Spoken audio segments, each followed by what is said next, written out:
What does Jesus teach us about our personal relationship with Him? Why does Jesus say that blasphemy against the Holy Spirit will not be forgiven? What reassurances does Jesus give us in our moments of trial? All these questions and more answered during today's episode of Daily Reflections.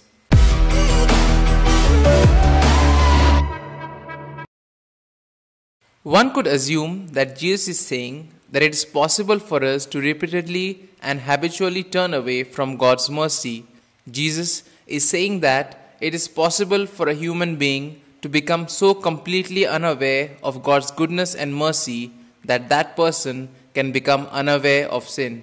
When this awareness is dead, repentance, the very act of turning to God, becomes impossible. We can, in essence, become dead to God's power to save.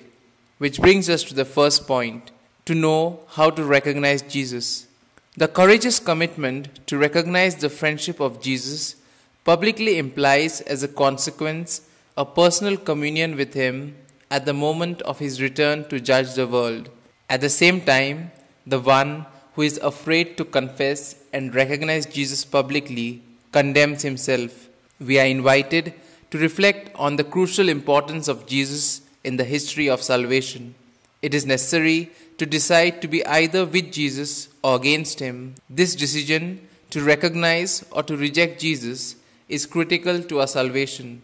Luke makes it evident that the communion that Jesus gives at the present time to His disciples will be confirmed and will become perfect at the moment of His coming in glory. The call to Christian community is very evident. Even if it has been exposed to the hostility of the world, it is indispensable not to cease to give a courageous witness of Jesus.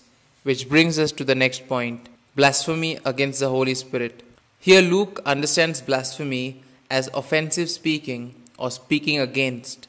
The question presented in this passage may give rise in the reader to some difficulty. Is blasphemy against the Son of Man less grave than the one against the Holy Spirit?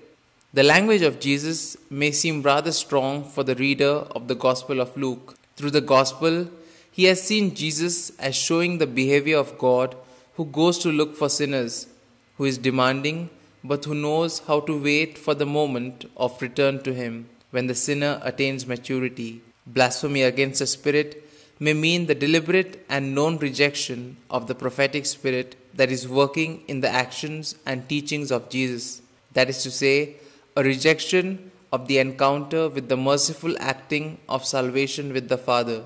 The lack of recognition of divine origin of the mission of Jesus. The direct offenses to the person of Jesus may be forgiven, but anyone who denies the acting of the Holy Spirit in the mission of Jesus will not be forgiven. Jesus means that if we continually resist the promptings of the Holy Spirit, we will end up hardening our hearts to an extent that we are closed even to receive forgiveness. Which brings us to the next point. Do not fear. Fear alienates and disables people. It can be employed as an instrument of manipulation and it can lead to disintegration. Jesus is saying that the follower of Christ has nothing to fear. Disciples will be enabled by the Holy Spirit to speak out in the right way. The words of Jesus at once challenge and console. They challenge us to remain loyal to Him, to acknowledge Him as Lord, no matter what suffering or decision that entails us. They reassure us that we do not need to be clever or quick-witted in the face of persecutors. Here are some points for our personal reflection. Is it a liberating feeling for me to know that I may always call upon the help of the Holy Spirit? Do I stand up for what is true and right?